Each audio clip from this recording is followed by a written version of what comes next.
बिस्मिल्लाहिर्रहमानिर्रहीम अस्सलाम वालेकुम। आज जो मैं वीडियो बना रहा हूँ ना, ये सिर्फ इसलिए है कि आप लोगों को ये अंदाज़ा हो कि थल के अंदर ज़मीनें क्या-क्या फसलें देती हैं।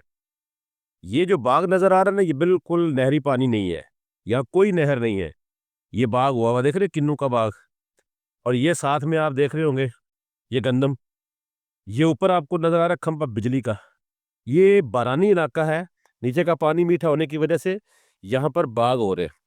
अब यहाँ पर ये जो थल है ना, लोग समझते हैं कि थल शायद चोलिस्तान की तरह, नहीं, ये था चोलिस्तान की तरह, लेकिन चोलिस्तान का और यहाँ का फ़र्क ये है कि यहाँ पानी शुरू से मीठे हैं और अब यहाँ पर जो है ना खेती-बाड़ी शुरू हो गई है। ये देखें सड़कें, जाल पूरा बिछा हुआ है कि तकरीबन जो थल है, ये 250 किलोमीटर लंबा और स 60-70 किलोमीटर चौड़ा था, जिसमें एक फ़ेज़ पे नहर आ गई और जिसमें सालाना नहर है, दूसरे पे 6 महीने की नहर आ गई।